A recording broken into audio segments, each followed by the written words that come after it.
경찰의 통일교 금품수수 의혹 수사가 본격적으로 시작됐습니다. 의혹 당사자들은 극구 부인하고 있는데요. 앞으로 수사는 어떻게 진행될지 임주혜 변호사와 짚어봅니다. 어서 오십시오. 네, 안녕하세요. 네, 자 김건희 특검팀으로부터 해당 사건을 이첩받은 지 닷새 만에 곧바로 압수수색에 나섰습니다. 수사에 속도를 내고 있는 분위기인데 현재 어떻게 보고 계십니까? 그렇습니다. 어제 전방위적인 압수수색이 있었습니다. 통일교와 관련된 곳들뿐만 아니라 현재 한학자 총재와 윤영호 전 본부장이 구속 수감되어 있는 서울구치소 그리고 이제 의원실 회관 등 전방위적인 압수수색이 이루어졌는데요. 지금 의혹이 제기되고 있고 특히 윤 전 본부장이 이미 여름께에 특검 측에 민주당 인사들에게도 금품을 제공했다는 그런 진술이 있었음에도 너무 늦게 수사에 착수한 것이 아니냐. 그 와중에 정치자금법 같은 경우에는 공소시효가 임박한 것이 아니냐라는 이야기가 계속해서 나오면서 지금 이 사건에 대한 조사를 굉장히 속도감 있게 빠르게 좀 사실관계를 확인하려는 그런 움직임으로서 이해가 가능해 보입니다. 전재수 의원실 압수수색의 경우 집행 사실이 알려진 뒤 2시간이 지나서야 압수수색을 진행을 했어요. 당시에 내부에서 파쇄기 소리가 들리기도 했다는데 증거인멸을 하려는 거였을까요? 어떻게 보세요? 증거인멸을 위해서 그렇게까지 했는지는 확인이 어렵지만요. 일단 의원실 같은 경우에는 일단 압수수색 집행에 들어가려면 국회의장에게 어느 정도 보고를 하는 그런 절차, 그러니까 관례상 있었던 그런 부분들 때문에 시간이 좀 걸렸다라고 이야기는 나오고 있습니다. 근데 파쇄기 소리가 들렸다라는 부분들은 충분히 문제가 될 만한 지점이기 때문에 이 부분은 좀 확인이 필요해 보이고요. 일단 이렇게 도착을 한 이후에 곧바로 압수수색에 대한 집행이 이루어지지 못한 부분은 좀 이례적이다. 이 시간 동안 증거를 인멸할 수 있는 충분한 시간을 준 것이 아니냐라는 의혹 내지 비판이 제기되고 있습니다. 하지만 이 도착했다고 해서 곧바로 집행이 이루어지는 것은 아니고 경우에 따라서는 대치 상황이 벌어질 때도 있고요.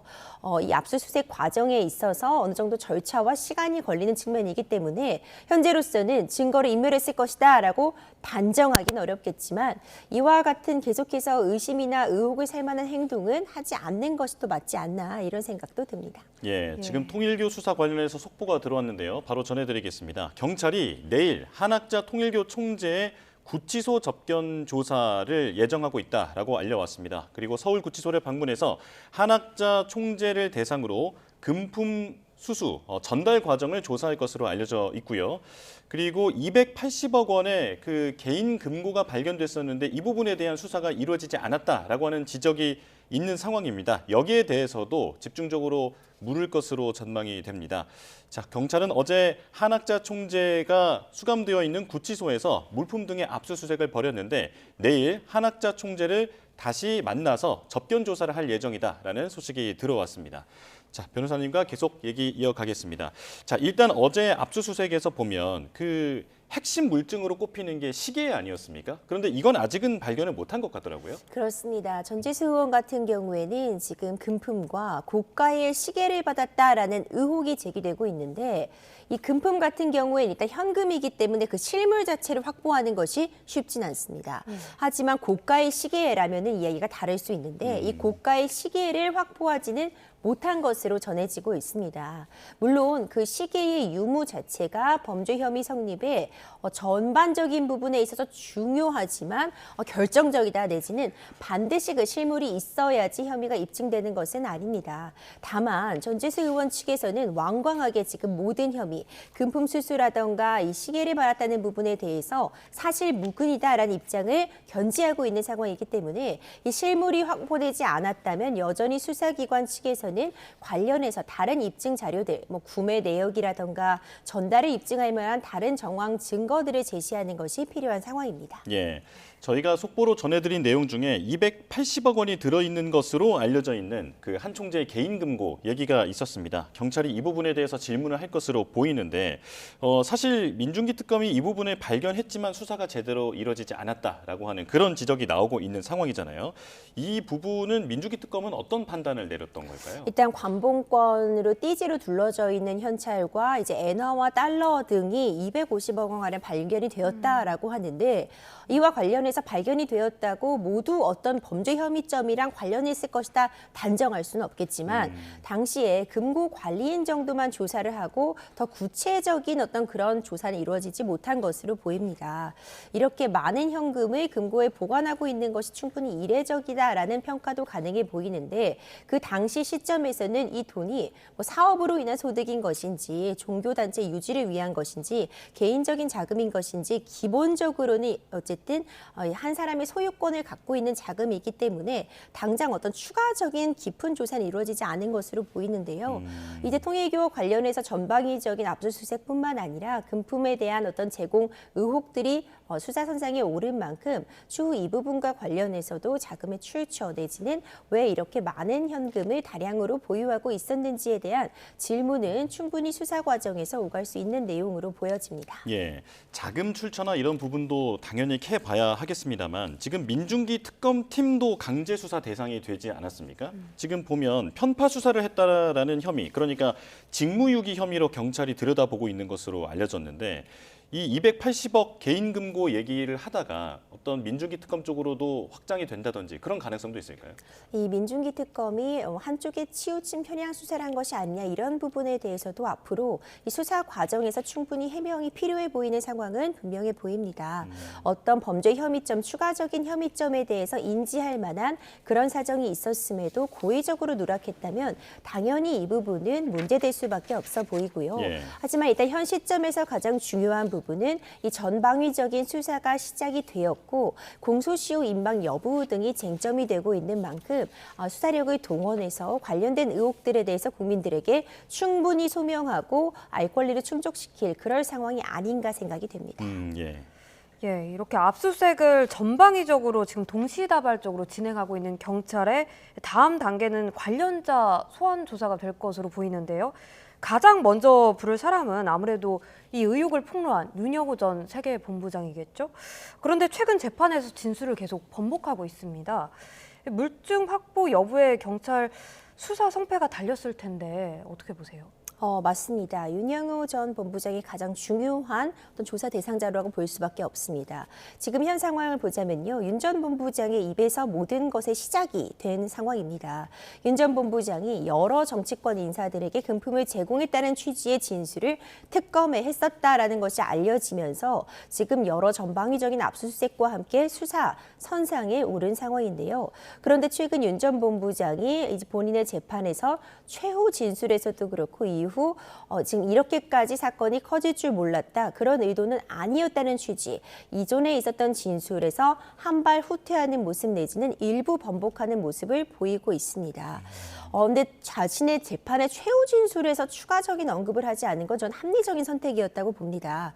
본인 역시도 지금 징역형이 구형된 상황이고 본인의 재판에 집중을 할 상황이지 다른 범죄 혐의점을 본인의 재판 최후 진술에서 할 필요는 없었다고 보고요.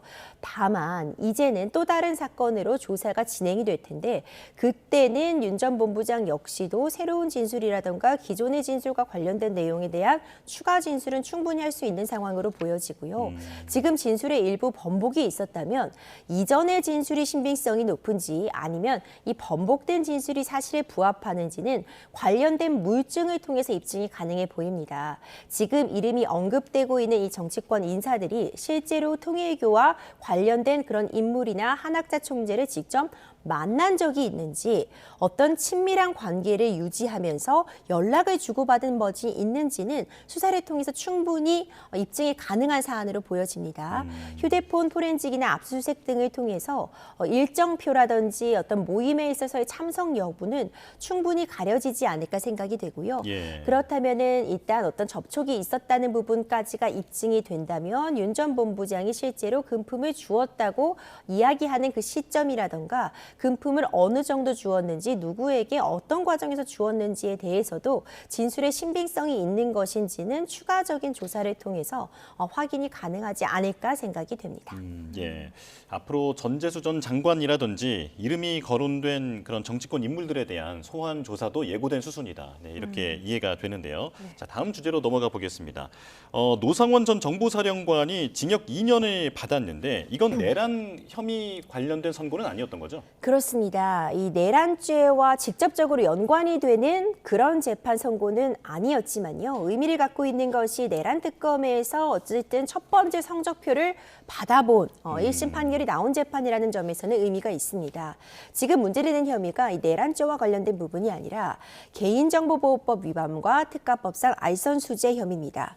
이 민간인 신분임에도 불구하고 노상원 전 사령관이 정보사 요원 정보를 유출해서 어떤 이 인원들을 꾸리려고 했고 진급에 있어서 내가 영향을 끼쳐주겠다, 내가 진급을 도와주겠다라고 하면서 금품을 수수한 부분들이 문제가 되는 건데요. 징역 2년에 추징금 2,490만 원이 어제 선고가 됐습니다. 예. 네. 예, 이렇게 노상원 전 정보사령관 1심에서 징역 2년을 선고받으면서 향후 이제 내란 사건 선고의 이 가늠자가 될 수 있을 것으로 보입니다. 주요 피의자 사건을 병합 판단할 직위원 재판부 등 재판부는 다르더라도 이 논리는 비슷한 걸까요? 어제 있었던 그 판결에 있어서의 의미는요. 일단 이 기본적으로 내란죄를 다루진 않았기 때문에 다른 이 내란죄 형사 재판에 있어서 뭐 가늠자가 된다까지는 보기 어렵지만 굉장히 중요한 문구가 있었습니다. 결국 이 모든 재판들이 12.3 비상계엄과 관련된 전후의 과정, 그 사실관계는 동일하다라는 측면에서 본다면 어제 재판부도 12.3 비상계엄이 실체적인 요건과 형식적인 요건을 갖추지 못했다는 부분을 다시 한번 확인했고 이 노상원 전 사령관이 이렇게 이 정보사 요원들의 정보를 유출함으로써 결국 12.3 비상계엄의 어떤 불법성에 있어서 가담한 사정이 있다라는 취지의 그런 언급이 있었습니다. 그렇다면 이미 헌법재판에서도 12.3 비상계엄의 어떤 실체적 형식적 요건의 결여는 확인을 받았고 어제 있었던 재판에서도 그 불법성이 일부 확인을 하고 인식이 되었다는 측면을 볼 때 앞으로 진행될 내란죄 형사재판에서도 12.3 비상계엄 자체의 그런 문제점에 대해서 언급할 가능성, 이 12.3 비상계엄의 불법성을 인정할 가능성을 높였다라는 그런 평가 정도는 가능해 보입니다. 그러니까 최초로 비상계엄은 위헌한 것이다라는 어떤 판단을 사법부로부터 끌어냈다. 네, 이렇게 지금 의미 부여를 할 수 있을 것 같은데요. 자, 이진우 전 수도방위 사령관 얘기도 가보겠습니다.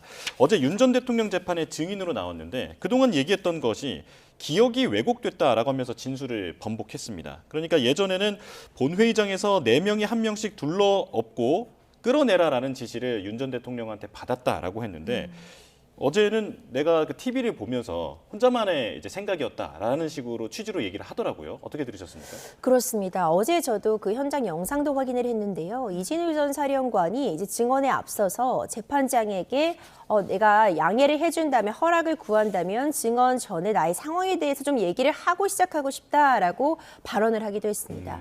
그러면서 당시에 이 12.3 비상계엄이 워낙 경황 없이 한 번도 예측하지 못한 상황에서 이루어졌고 이 해제되기까지 불과 한 2시간 남짓 되는 시간 동안 80여 차례 통화를 할 정도로 긴박하게 오고 가다 보니까 이것이 내가 TV를 보고 생각을 한 내용인지 실제로 전화통화 과정에서 내가 지시하거나 지시를 전달받은 것인지 너무나도 혼돈이 있었다라는 취지의 발언을 하고 증언을 이어갔습니다. 예. 그러면서 이전에 헌법재판소에서나 조사 과정에서 했던 내용과는 다르게 얘기를 했는데 결국 구체적인 체포 지시는 받지 않았다라는 취지로 진술을 일정 부분 번복했다고 볼 수 있는 겁니다.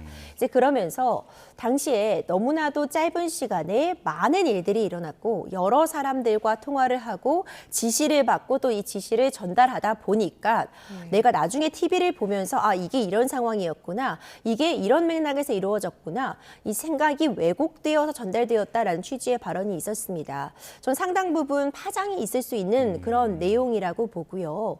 일단 다른 사람들의 추가적인 진술이나 증언들이 이미 나와 있는 상태이기 때문에 지금 이진우 전 사령관의 이 진술 번복의 신빙성을 어느 정도 인정할 것인지는 현재로서는 굉장히 불투명하다라고 보여지지만 적어도 굉장히 중요한 의미를 갖는 이 체포 지시 여부는 내란죄의 성립 여부에 있어서도 굉장히 중요한 쟁점이 되고 있기 때문에 또 다른 진술이 나왔다, 조금 다른 차원의 이야기가 나왔다라는 것은 충분히 의미가 있다고 보여지고요. 또 특검 측에서도 즉각적으로 반발을 한 상황입니다. 이진우 전 사령관이 이제 검색을 해본 그런 내용들을 보면 이제 국회의원들이 이 비상계엄을 해제할 수 있는 것을 알고 있었고 그렇기 때문에 이 해제를 하지 못하도록 국회의원들에 대한 체포를 하려고 했던 것이 아니냐. 왜 그럼 그런 내용을 검색했냐. 또 강도 높은 질의를 이어갔기 때문에 이제 재판부에서 과연 어느 쪽의 이야기가 신빙성이 높은지는 다른 증거들을 종합해서 판단을 할 그럴 상황으로 보여집니다. 예. 재판부의 그 신빙성에 대한 판단 주목이 됩니다. 이제 가장 좀 관심을 받는 거는 윤 전 대통령의 계엄 우두머리 혐의 재판일 텐데요. 내년 1월 중 재판이 마무리될 전망입니다. 검찰의 구형량이 가장 큰 관심일 텐데 어떻게 좀 예상을 하시나요? 그렇습니다. 굉장히 중요한 의미를 가질 것입니다. 이제 한덕수 전 총리 같은 경우에는 징역 15년이 구형되었습니다. 워낙 받고 있는 혐의점들이 중대하기 때문에 구형량도 상당했다라는 평가가 가능한데 윤석열 전 대통령 같은 경우에는 일단 구형이 이보다 높을 것이다가 예측이 충분히 가능합니다. 물론 구형량은 어디까지나 지금 검찰 측에서 제시하고 있는 이 정도의 처벌이 필요하다라는 의견이고요. 최종적인 결과는 재판부의 판단에 따라 달라질 것이고 이번 사안 같은 경우에는 결국 대법원까지 갈 가능성이 매우 높기 때문에 현재로서는 어떤 결과를 예측하기는 매우 어려우나 한덕수 전 총리에게 이미 징역 15년이 구형된 만큼 구형에 있어서의 가늠자는 충분히 나와 있는 상황입니다. 이 징역 15년을 훨씬 상회하는 이 구형량이 법적으로도 지금 받고 있는 혐의가 내란죄의 우두머리이기 때문에 사실상 법정 최고형이 구형으로 나올 수밖에 없는 상황이다. 특검 입장에서는 일단 이것이 내란죄가 맞다고 주장을 하고 있기 때문에 구형량은 상당할 수밖에 없다. 이런 예측이 쉽게 가능한 상황이고요. 아직 재판이 끝난 것은 아니기 때문에 어떤 결론을 예측하기는 어렵겠지만 이제 윤석열 전 대통령 입장에서 뭔가 더 반격할 만한 카드를 내는 것이 본인의 방어권 행사를 위해서는 굉장히 중요한 시점이다라고 보여집니다. 네, 알겠습니다. 여기까지 말씀 듣겠습니다. 임주혜 변호사와 함께했습니다. 고맙습니다. 고맙습니다.